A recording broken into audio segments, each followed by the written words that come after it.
Age Tech Innovators. Hello, and welcome to Age Tech Innovators, the podcast where we explore how technology and the people around technology is transforming the way we care for our aging population. I'm Monty, your host, and each week we chat with inspiring leaders who are making a real difference in the lives of older adults, sharing innovations and ideas that help support and uplift those who need it most. Join us as we work together to build a brighter, more caring future. Now, let's dive in. So I'm with Martha today. Thank you so much for your time, Martha. I really appreciate it. Run me through who you are and what you do in 60 seconds. Sure. I'm Martha Roherty. I'm the Executive Director of Advancing States, and Advancing States represents the 56 state and territorial aging and disability agencies across the United States and the long-term services and supports directors in Medicaid. And we are very, very much engaged in supporting older adults and their caregivers so that they can remain at home and independent for as long as possible. Amazing. Well, thank you so much for your time today. And I'm really excited to hear some of your perspectives on this massive conversation around how to support our growing, aging and growing vulnerable population. But before we jump into some of the things advancing states are doing, what inspired you to enter this space? So my background is actually in budgeting and finance. And so I went from working for the National Association of State Budget Officers to wanting to work on Medicaid, because Medicaid at the time was really overtaking the state budgets and it was surpassing education for the first time. So I went and ran the National Association of State Medicaid directors. And while I was there, I realized that what was actually happening within Medicaid was that long-term services and supports, the money we spend on people with disabilities, older adults, was really what was eating up the Medicaid budget. And so I wanted to spend more time on that. And the Medicaid directors themselves were not as keen on studying that issue as I was 16 years ago. So the opportunity to run Advancing States, which at that time was called the National Association of State Units on Aging. When that job came available, I jumped at the chance to work on the aging issues. And it's been a wild and wonderful ride. And during that period, expenditures federally and at the state level on long-term services and supports has really continued to grow and will continue to grow. So just to summarize, you were working in the budgeting space and you saw that it was super interesting that the expenditure in the elderly care and supporting vulnerable people, but was it mainly the elderly care space was taking up so much of the budget that you thought this would be an interesting space to move in? It's both. It's individuals with intellectual and developmental disabilities and older adults and then people with physical disabilities. We primarily focused, however, on working with this senior population and people with physical disabilities, because the population of people with intellectual and developmental disabilities, one, has a different association, but two, they've done a really good job of serving more of the individuals with those kinds of disabilities in their home and community. And the elderly population and those with physical disabilities are still being served more frequently in nursing homes and institutional settings, which are very expensive and do not provide the high quality of life that people want. And they're just not places that people would love to age. That's not to say that they're not necessary. It's just we can do better and serve more people in their community for longer with the right systems in place. Okay, so we're seeing that the space, so you mentioned there's a separate association to support people with cognitive impairments and maybe learning difficulties, and then they're being treated more effectively at home, and then the aging population are currently being treated in places that maybe doesn't suit them best. What can you learn, or what are you learning from how other verticals are supporting people in their own home successfully? How are you learning from those to actually support the aging population as well? I think that's a great question. I think that what we've learned from the directors of the states that intellectual and developmental disability directors is they had really strong advocates. The parents of the individuals with cognitive disabilities are fierce advocates for their children to not have to go into an institutional setting. Also, the institutional settings for those individuals were primarily owned by the states, and so they're easier to close. Private, on the elderly side, the nursing homes are owned primarily by private institutions, and they're really good at lobbying, and so it's harder to get those to close. And again, I'm not anti-nursing home. I want to keep saying I'm not anti-nursing home, but I'm anti-nursing home for those that don't need it. And I think that ultimately some people are better served in nursing homes, and that could be their choice to go into a nursing facility, but it isn't needed in the way that we're using them now. Certainly more people could be served in their communities for longer.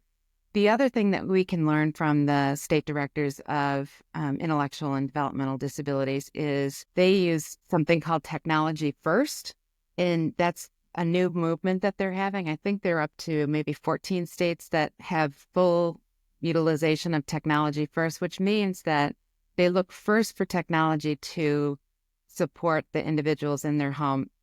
That's going to be so important because as more people age, we will not have and don't have the workforce currently to support everybody that wants to remain in their home and community. And we certainly can't rely to the extent that we have been relying on family caregivers for everything, partly because the current trends are that people are having fewer and fewer children. So you can't even rely on, there used to be, I think, the average of 3, and I think we're down at the average is 1. One child can't support the number of people that they will need to support forever. So really focusing on technology to be able to better support people in their homes and communities, I think is a really strong lesson that we can learn from the intellectual developmental disability directors, and can ride their coattails on how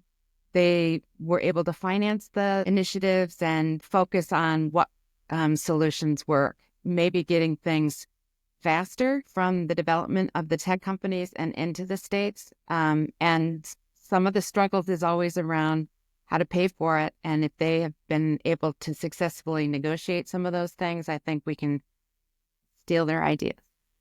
Nice. That's a really interesting point that you mentioned about for those who have cognitive disabilities or learning impairments, their caregivers tend to be very interested in ensuring that they are as independent as possible. So, for example, a parent would want their kid to live at home and not go into a facility, which is slightly different, as you said, for 2 reasons, than, let's say, me looking after my mother or my mum looking after her grandmother, because number one, there's not enough time for that individual, so there's not enough family support. And so you're right, there's a decreasing number of kids, and so there's less available resource. But then the second one is, do you think there's a mindset change that could also be introduced, which almost encourages the family to try and encourage them to support their loved ones at home for longer rather than putting them into a care home? Is that something that needs to be changed as well? I know you're not against care homes or anything. No. Yes, I think it does. I think that there's a misconception, even in my own family, that people will be safer if they go into a nursing home. And I think that mindset is going to have to be shifted because it's not, if you go into assisted living or you go into a nursing home, they're having the same staffing issues that we have in home and community-based settings. And there are still issues in nursing facilities. We can look at what happened in COVID. That's where the majority of the deaths were occurring, were in nursing homes. So I don't think that there's necessarily a safety issue. I also want to just say that one of the other issues with the current cohort of older adults, they're the generation of the depression babies. And so they are grateful for whatever you give them, is the way I look at it. I think the baby boom population I'm the last year of the baby boomers, and we aren't that way. I think that we're going to be more of the fighters for what we want. We won't accept, I always say slop on a plate. We're going to want, options for different ways of eating and different ways of aging. So I think it's going to change. But we even find right now, if we want to have a stakeholder meeting with older adults that are being served, so that we're talking about, again, the depression age babies, we have a hard time getting any of them to come and advocate for what they want. They just don't come out. Versus, like I said, the IDD parents, the parents of children with intellectual and developmental disabilities, they are strong and fierce advocates. We need to have those kinds of people that are willing to fight for what they want also coming out.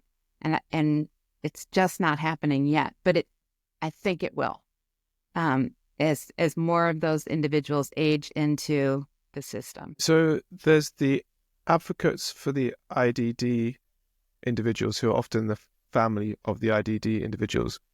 Do you see that the family members of the seniors or the elderly population are advocates, or do you normally just go straight to the actual elderly individuals to then advocate for what they want? Sometimes the caregivers are helpful and are advocates. Oftentimes, though, they're doing the caregiving, and so they're not out, fighting for additional supports for mom or dad. So we don't see it as often, even siblings or anything. We just don't see it in the same way that we see it for the IDD population. One interesting thing that I should bring up too is a very interesting phenomenon is, and I'm grateful for it, is we're seeing for the very first time that the individuals with intellectual and developmental disabilities are actually aging into the aging system. Before, the health of those individuals wasn't good enough for them to really become elderly. As they age, though, they primarily have been living with their parents. And as they're aging, you can now see that we have 70-year-old individuals living with a 90 and older year old parent as their primary caregiver. That's not going to be sustainable either. So we're going to have to kind of figure out what the new system's going to look like with the new crop of older people with intellectual disabilities as they're aging, because when their parent dies, if they don't have a sibling willing to be their new support person, they will end up in institutional settings as well. Which is an interesting, as you mentioned, it sounds like the first time that's ever happened. Normally it just sounds like they're healthier for longer, which is They good. are healthy for longer, which is excellent news. There was such a high rate of health issues, or particularly around heart issues, that they have now solved. But it also is just setting up another issue that we have to deal with, which is why it's so important to talk to caregivers about planning for the future, whether it's, me talking to my parents about their future, or if it's a parent that's taking care of a person with intellectual disabilities about planning for their future. Do you see that the tech-first approach, which is being used for IDD individuals, is being more readily adopted in the senior caring space? We are really hoping that it will. We did a survey this past year, and we surveyed health plans, the states, and then the tech companies to get a perspective on what they think is happening in the space. And the most interesting thing was the differences between the view based on where they were sitting. So if you're a state, they weren't very aware of all the cool things that are happening in the tech space. They were thinking about, PERS. That's about as advanced as they were getting. The health plans were much, much better. They are aware of some of the cool new ways that we can serve individuals in the home using tech, and they are purchasing it because they see it a good return on their investment.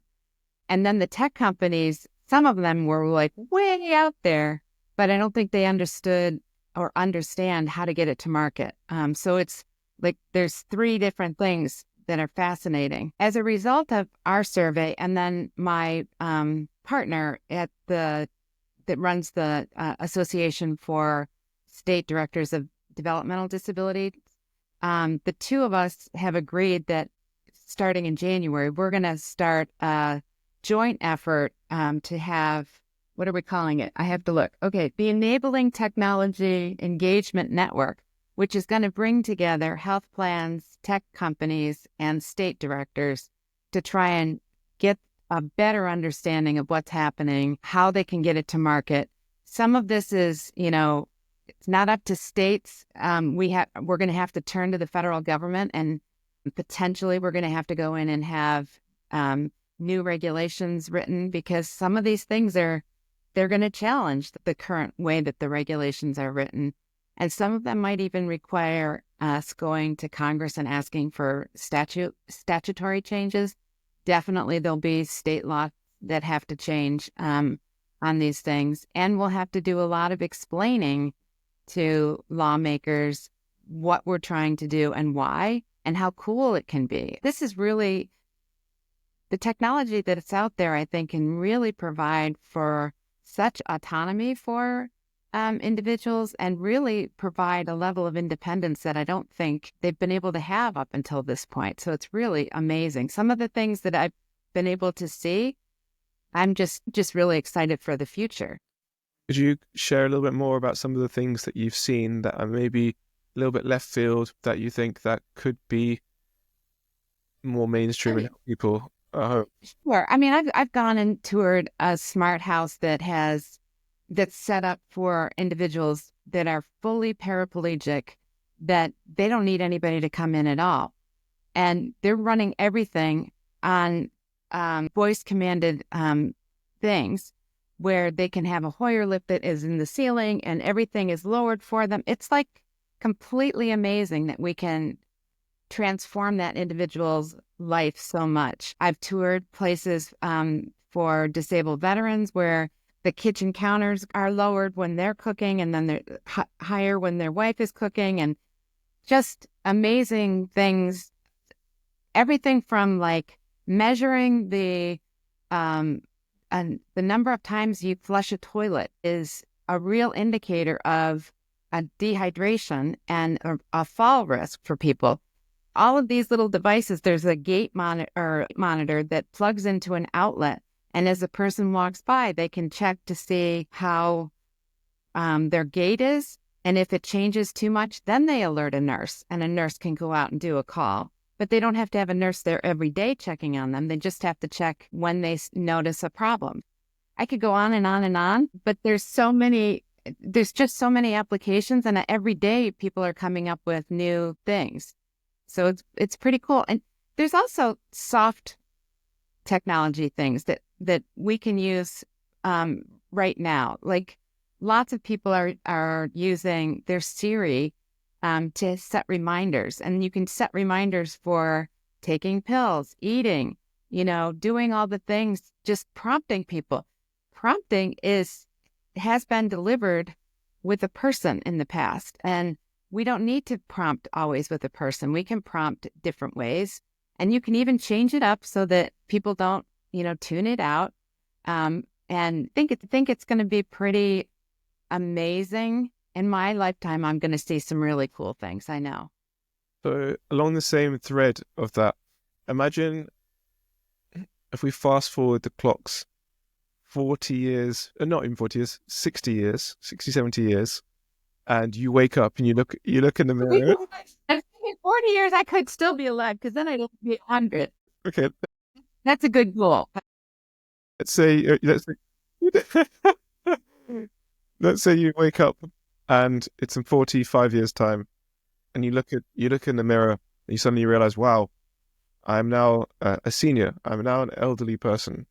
What would you like personally to see your day-to-day be like at the age of 100, 110, 150, or 115? I want to be like my Aunt Mimi, who died at 104. But at 104, Aunt Mimi was still living independently.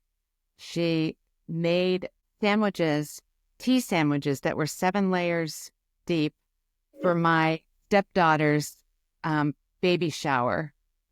And she yelled at her daughter, who was in her 80s, because she got the wrong kinds of bread. That's the kind of life I want to live, that I feel like completely alive and totally in the community, doing things like preparing the tea sandwiches for a baby shower at 104. That's a blessing. I think you can continue to age like that. My father-in-law is 98 right now, still lives independently, doesn't take aspirin even. He's just out there. I think Wow. his advice is walk every day, learn something new every day, stay engaged with people and friends, and he's just doing great. So that's my goal. Every year I'm trying to get a little healthier so that I can age like Jim or my Aunt Mimi. It's really beautiful. That's really, really wise advice as well. I'm curious about Mimi. Did she have any advice about how she stayed so? Well, yeah. So at her 100th birthday party, Aunt Mimi said that the way that she was successfully aging was that every day you have to have vinegar and sugar. And she meant it both literally and figuratively. So she literally drank vinegar. And she literally had chocolate every day for her whole life.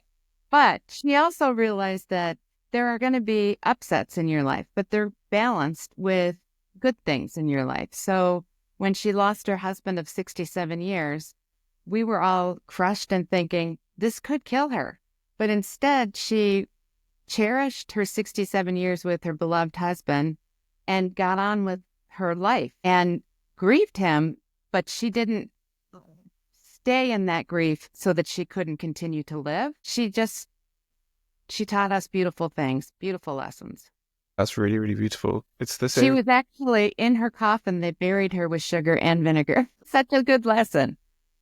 So beautiful to be resilient for the ups and downs. I feel like my granny's 94, and I asked her for some advice, and she says something maybe not as poetic as Aunt Mimi, but something along the lines of have sugar every single day, and then just appreciate things when they're good. It's such gratitude and such grounded gratitude.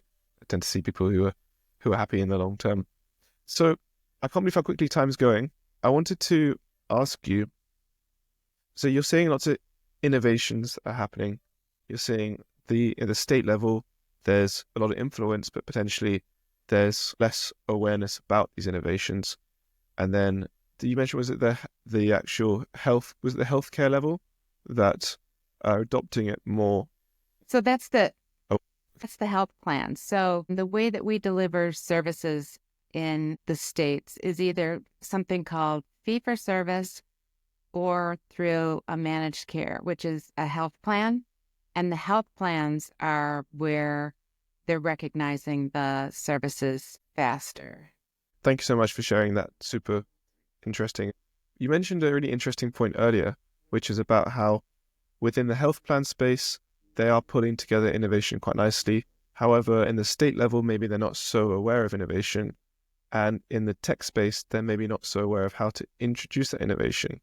Where do you see some of the biggest challenges in terms of the introduction of innovation being the go-to market route? Because we talked to a lot of tech innovators.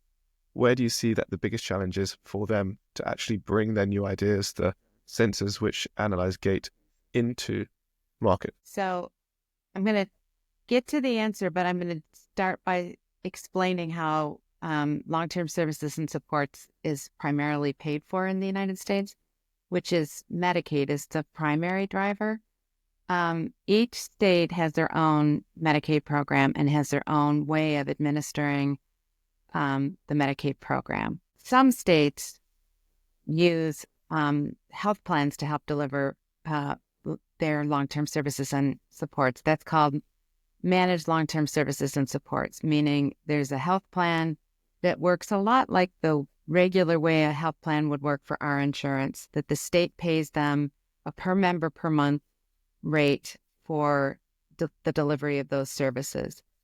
They have some flexibility. They have to deliver the services that the state requires, but they have a little bit of flexibility also to do some innovative things so that they can keep the cost of serving those individuals lower, because their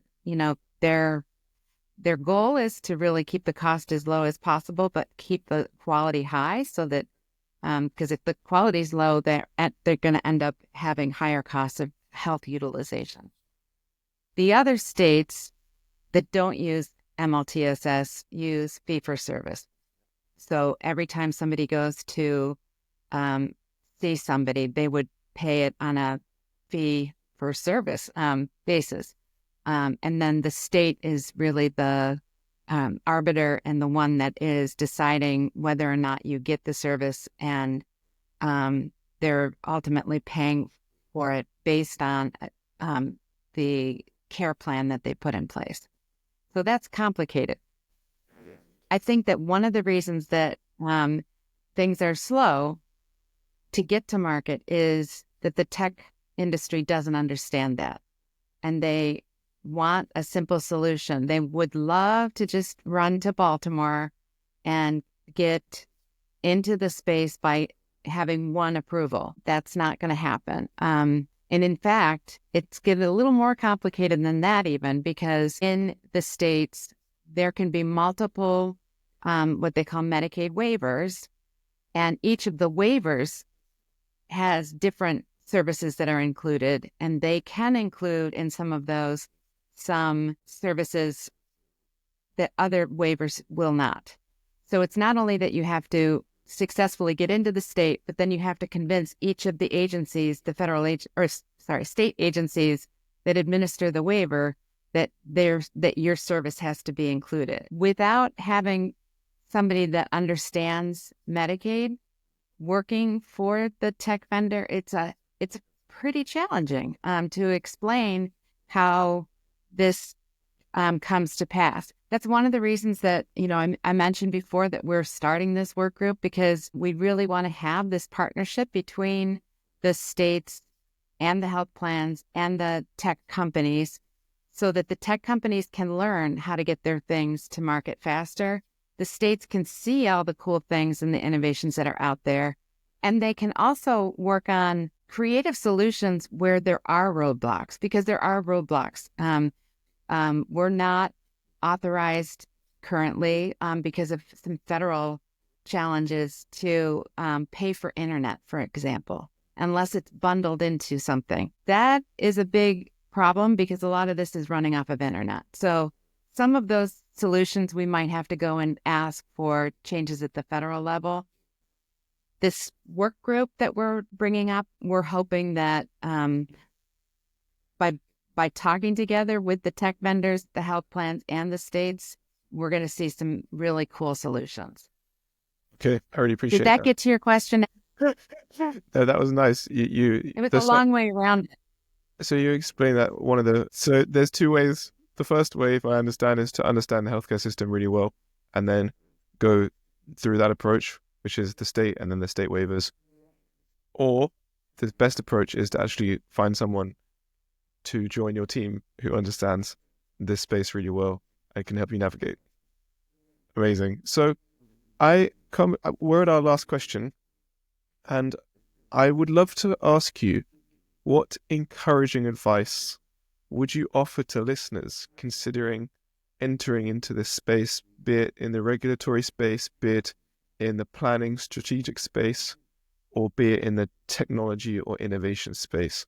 Yeah, what encouraging advice would you give to listeners who are looking to help support our growing senior population? I think of myself, even though I've been in the association business for my entire career, I really think of myself as more of an entrepreneur, and I see so many options out there for creating solutions so that people can stay in their home and community. I think if I even just look back at our trade show that we run every year, when I first started, we had 300 people.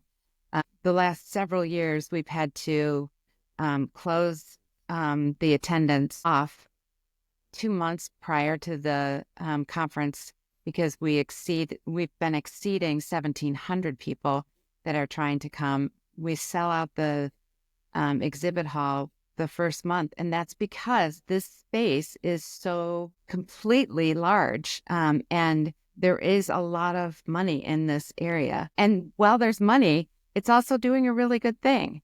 I mean, we're going to be able to keep more people in their home and in their communities living at a higher quality of life for longer. I think that's just brilliant. And so I think if you can come up with any solutions at all to help with that, keeping in mind that there is such a workforce shortage and there is such a growth in the elderly population, I think you're going to find yourself to be very successful.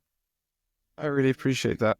Martha, it's been a fantastic episode. Thank you so much for sharing both the statistical and the very professional aspect, and also the intimate aspect about your family experiences and what you see your future to be like when you're 104 as well. So thank you so much for your time. I really, really appreciate it. And I look forward to staying in touch. Thank you. Awesome. Thanks, Monty. Bye-bye. Bye.